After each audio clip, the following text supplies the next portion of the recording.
एक रक्षा ड्राइवर जो सर्दी गर्मी बर्दाश्त करके सारा दिन मेहनत करता है, कितना कमाता है और कितना खर्च करता है? 1000 रुपए का पेट्रोल 3 फेरों में लगता है। 2 से 3 दिन बाद 2500-3000 रुपए इस पे लगता है। रमजान है तो काम बहुत स्लो है। अगर वाल्टन वाले ने रोक लिया तो हमारा 2000 का चलान हो जाना है। लाहौर में रोज़ सड़कों पे हज़ारों पहिए निकलते हैं, लेकिन उनमें से कुछ पहिए ऐसे भी होते हैं जो ना सिर्फ सफ़र अबूर करने के लिए निकलते हैं, बल्कि घर की जिम्मेदारियां और चूल्हे का बोझ उठा के निकलते हैं। ना इन्हें सर्दी असर करती है, ना इन्हें गर्मी की शिद्दत असर करती है। आज हम किसी ऐसे ही शख्स से मिलेंगे और जानेंगे कि इनकी अनथक मेहनत का सिला इनको आखिर में मिलता है या नहीं मिलता। सर, ये आपका अपना लोडर है? जी, मेरा अपना लोडर है। अच्छा, कितने में लिया था आपने ये लोडर? ये 180 में। 180 में आपने ये लोडर बनवाया था या कंपनी से लिया था? ये मैंने यानी कि किसी और बंदे से लिया है, डायरेक्टली मैंने नहीं लिया। अच्छा, ये आपने सेकेंड हैंड लिया है? सेकंड चलता हुआ लिया है। तो इसको आप डेली बेसिस पे चलाते हैं या फिर कभी कभार दिहाड़ी लगाने के लिए चलाते हैं? नहीं, डेली बेसिस पे चलाते हैं। डेली चला रहे हैं। तो ये 1 लीटर में कितने किलोमीटर कर लेता है? ये 30 से 35 करता है। 30 से 35 किलोमीटर कर लेता है। इसकी लोड कैपेसिटी क्या है? इस पर आप कितना लोड डाल सकते हैं? कितना बर्दाश्त करता है लोड? ये जो मोटरसाइकिल लोडर है इस पे हम 5 मन या 7 मन से ज़्यादा नहीं लोड करते। 5 मन या 7 मन ये तकरीबन बनता है आपका। लेकिन इस पे हम इसको लिया इसलिए कि इलेक्ट्रॉनिक के काम में ना वज़न कम होता है, तो ये चीज़ें सब कभी बड़ी हो जाती हैं। इस पे 6 एसी आ जाते हैं। आपको पता है 1 मन का एसी होता है, 6 मन वज़न आ गया।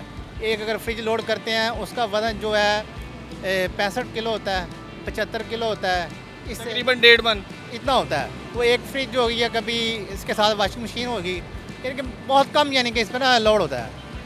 जो मोटरसाइकिल है ना 100 सीसी, उसके ऊपर इसकी जो कैपेसिटी है लोड की वो इतनी है। अदरवाइज से ज़्यादा हम इस पर काम नहीं कर सकते। तो अगर आपको कोई लोड कोई सवारी आ जाए आपके पास या फिर कोई कस्टमर आ जाए जो कहे कि यार मेरा लोड फर्नीचर है, ठीक है, या फिर मेरे फल हैं, फ्रूट हैं, उसका आपने लोड अनलोड करना है, तो वो आप करते हैं या नहीं करते? नहीं सर, वो हम नहीं करते। हाँ, ये होता है अगर फर्नीचर का अगर एक बेड ड्रेसिंग और एक शोकेस होता है, उसका जो मैक्सिमम जो वेट है वो कम से कम 5 मन के करीब होता है, वो इसमें एडजस्ट हो जाता है। तो एक रूट का आप कितना चार्ज करते हो कस्टमर से? यानी कि यहाँ से अगर कनाल व्यू जाएँ तो उसका 700 रुपये रेंट है जी। उस पर 200 या 250 रुपये जो ना आ जाता है पेट्रोल का खर्चा। बाकी मेंटेन होती है वो 1 हफ्ते बाद होती है इसकी मेंटेन। ठीक है। और इसके चालान वगैरह का क्या चक्कर है कि आपको रूट के अंदर चालान भी होते हैं या पुलिस तंग नहीं करती? सर, इसके रूट पे चालान होते हैं, एक दिन छोड़ के एक दिन बाद चालान ज़रूर होता है। 2000 रुपये का 3000 रुपये का चालान होता है। एक रूट आपका 500 से 700 रुपये तक का होता है। आप दिन में कितने रूट्स लगा लेते हैं या कितने फेरे लगा लेते हैं? ये मैक्समैन हो जाते हैं 3 से 4 हो जाते हैं। वो अगर रात को हम जब देखते हैं 2500-3000 रुपये बनता है, उसमें कोई 1000 रुपये का पेट्रोल होता है। कभी 1000 रुपये में आपका घर का चल जाता है, गुजारा हो जाता है? देखिए जी, कभी मैं 800 देता हूँ, कभी 1000 देता हूँ, कभी 1200 बन जाता है, घर देता हूँ। इसके अलावा यानी कि इतना ज़्यादा या कहें ना, अगर काम इस पर ज़्यादा हो तो फिर ज़्यादा मिल जाते हैं। यानी कि आप जो इसमें मनों के हिसाब से वज़न पीछे लाद के चलते हैं, आपको उसका एट दी एंड रात को जाके सिला मिलता है या नहीं, ये हमारी पब्लिक को बताएं आप।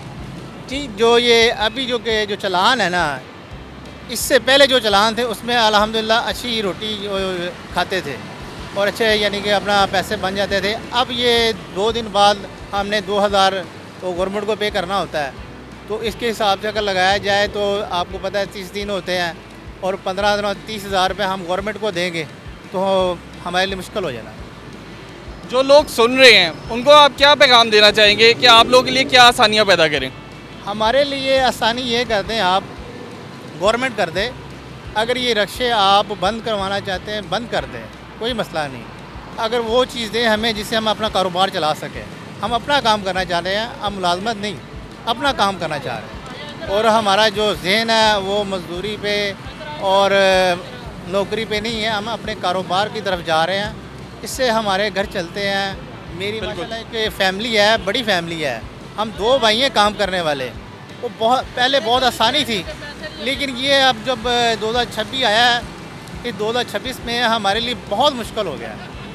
ठीक है नवीद भाई, एंड में बस हमें एक बता दें कि ये आपको हफ्ते बाद या 1.5 हफ्ते बाद जब इसकी मेंटेनेंस करवानी पड़ती है, वो कितनी कॉस्ट करती है, कितना खर्चा आ जाता है उस पर, ऑयल कितने का चेंज होता है, ट्यूनिंग कितने की होती है इसकी?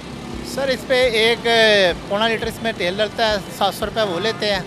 और इसके ऊपर एक हफ्ते बाद तो नहीं, लेकिन ये मैं 2 से 3 दिन बाद इसको चेक करता हूँ, 2500-3000 रुपये इस पर लगता है 3 से 4 दिन बाद, क्योंकि मैंने इसको 3 से 4 हज़ार रुपया लग जाता है इसमें। जी मैंने इसको मेंटेन रखना है। अगर इसको मैं मेंटेन नहीं रखूँगा ना, फिर मैं ये ज़्यादा काम निकालेगी। ये तो गाड़ी जितना खर्चा निकाल जाता है आपका।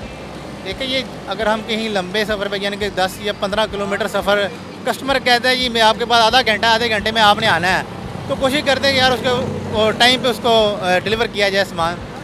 लेकिन आपको पता है जब गाड़ी चलती है वो खर्चे निकालती है। ये छोटी गाड़ी है इसलिए लिए इसके खर्चे कम हैं। अगर इसके मुतबादल हम बड़ा रक्षा लेते हैं उसके खर्चे ज़्यादा हैं। ठीक है, हमारी कैपेसिटी नहीं है बड़ा रक्षा लेने की, हमने इसलिए सेकेंड हैंड लिया है कि हम इसको प्रॉपर जो ना अपना घर का निज़ाम चला सकें। अच्छा मुझे ये बताएं कि रोड पे आप डेली निकलते हैं, मौसम की सख्तियों को कैसे बर्दाश्त करते हैं? समटाइम इस तरह होता है कि जब आप निकलते हैं तो बारिश नहीं होती, रास्ते में बारिश हो जाती है, आप इलेक्ट्रॉनिक को ट्रांसपोर्ट करते हैं एक जगह से दूसरी जगह, उस चीज़ को आप कैसे हैंडल करते हैं? मेरे पास इसके लिए अपना प्लास्टिक भी है और मेरे पास इसके तरपाल भी है। जब मौसम का हो बारिश का तो उसके पहले हम ये बिल्कुल तैयारी अपनी रखते हैं, क्योंकि ज़ाहिर सी बात है कि जो सामान होता है इलेक्ट्रॉनिक है, इसमें भीग जाने की वजह से ख़राब हो सकता है। वो भी हम पे यानी कि ये चार्जेस अदा करेंगे, कहेंगे ये इस चीज़ को आप ठीक करवा के दें। तो ये मसले हैं, लेकिन हम इंशाल्लाह ऐसा काम बिल्कुल नहीं करते। अगर बारिश होती है तो कहीं रुक जाते हैं, बारिश जब तक वो बंद नहीं होगी हम नहीं जाएंगे। तो ये लोडर रिक्शा आपका अपने? जी अपने। सर ये कितने तक का आ रहा है? पहले कितने का आता था और अब मौजूदा दौर में 2026 में ये कितने का मिल रहा है आपको?